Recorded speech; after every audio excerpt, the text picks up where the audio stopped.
Welcome to Radha Rani official vlog. Surdas का नाम सुनते ही हृदय में भक्ति की लहरें उठती हैं। वह महान संत और भक्त थे जिनकी भक्ति भगवान श्री कृष्ण के प्रति अटूट थी। सूरदास का जन्म 1478 ईस्वी में हुआ था। में दिल्ली के पास एक छोटे से गांव में हुआ था। उनका जन्म एक निर्धन परिवार में हुआ था और बचपन से ही उनकी दृष्टि नहीं थी। सूरदास जन्म से ही अंधे थे, लेकिन उनकी आंतरिक दृष्टि इतनी प्रबल थी कि उन्होंने अपने जीवन में कृष्ण भक्ति के अनगिनत अद्भुत भजनों की रचना की। सूरदास के माता पिता ने उनकी विकलांगता को एक अभिशाप माना, लेकिन सूरदास के भीतर की चेतना और भक्ति की आग कुछ और ही थी। उन्होंने भौतिक संसार की समस्याओं को अपने रास्ते की बाधा नहीं बनने दिया। अंधे होने के बावजूद उनके हृदय में श्री कृष्ण के प्रति अपार प्रेम था। प्रारंभ में सूरदास ने भिक्षाटन द्वारा अपना जीवन यापन किया, लेकिन एक दिन उनकी मुलाकात गुरु बल्लभाचार्य से हुई, जो उनका जीवन बदलने वाला मोड़ साबित हुआ। सूरदास एक दिन यमुना नदी के किनारे बैठे भगवान श्री कृष्ण के बारे में चिंतन कर रहे थे। उसी समय बल्लभाचार्य वहां से गुजर रहे थे। सूरदास के भक्ति भाव से प्रभावित होकर उन्होंने उनसे पूछा, तुम कौन हो और किसकी भक्ति करते हो?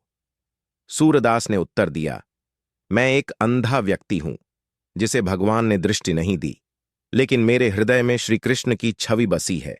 मैं उन्हीं का भक्त हूं। बल्लभाचार्य ने सूरदास की भक्ति को समझा और उन्हें दीक्षा दी। उन्होंने सूरदास को समझाया कि श्री कृष्ण केवल आंखों से नहीं, बल्कि दिल से देखे जाते हैं। इस भेंट ने सूरदास के जीवन को नया मार्ग दिया और उन्होंने श्री कृष्ण के अनगिनत पदों की रचना की, जो बाद में सूर सागर के नाम से प्रसिद्ध हुए। सूरदास की भक्ति अद्वितीय थी।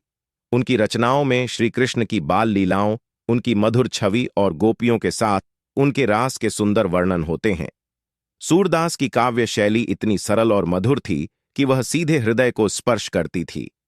उनके पदों में प्रेम, भक्ति, समर्पण और भगवान के प्रति अनन्य प्रेम की भावना स्पष्ट रूप से दिखाई देती है।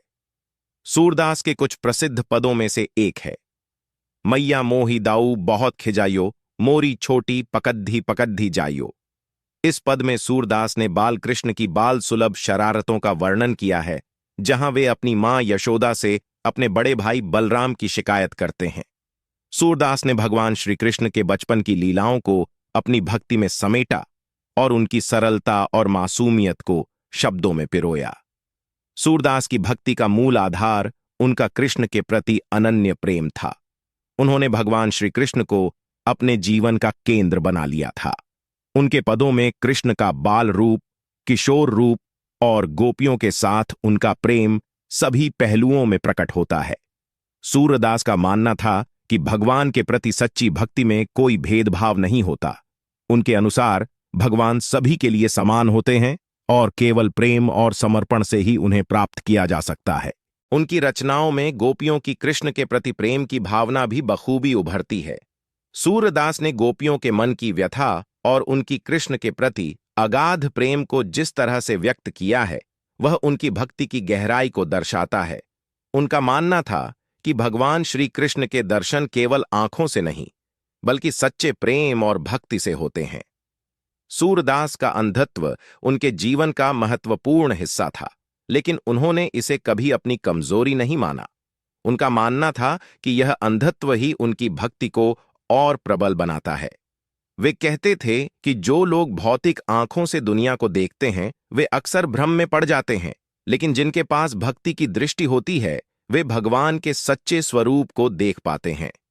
उनके पदों में कई जगहों पर उन्होंने अपने अंधत्व का उल्लेख किया है, लेकिन इसे उन्होंने अपनी भक्ति के मार्ग में कभी बाधा नहीं बनने दिया। सूरदास के अनुसार सच्ची दृष्टि वह होती है जो भगवान के स्वरूप को पहचान सके और उनके प्रति समर्पित हो सके। सूरदास ने अपने समय में भक्ति आंदोलन को एक नई दिशा दी। उनकी रचनाओं ने लोगों को भगवान के प्रति प्रेम और समर्पण के मार्ग पर चलने के लिए प्रेरित किया।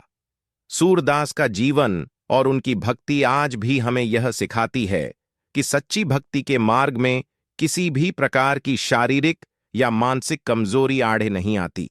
उन्होंने अपने पदों के माध्यम से यह संदेश दिया कि भगवान श्री कृष्ण को प्राप्त करने का मार्ग केवल प्रेम और भक्ति है।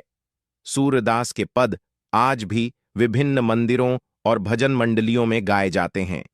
उनके द्वारा रचित सूरसागर को भक्ति साहित्य का एक महत्वपूर्ण ग्रंथ माना जाता है। उनकी रचनाएं आज भी लोगों के दिलों में भक्ति की भावना को जागृत करती हैं और भगवान श्री कृष्ण के प्रति प्रेम को प्रकट करती हैं। सूरदास की कथा हमें यह सिखाती है कि भगवान के प्रति सच्ची भक्ति किसी बाहरी साधन की मोहताज नहीं होती। उन्होंने अपनी आंतरिक दृष्टि से श्री कृष्ण के स्वरूप को देखा और उसे अपनी रचनाओं में प्रकट किया। सूरदास का जीवन और उनकी भक्ति हमें यह सिखाती है कि जब प्रेम और समर्पण सच्चे हों तो भगवान स्वयं भक्त के पास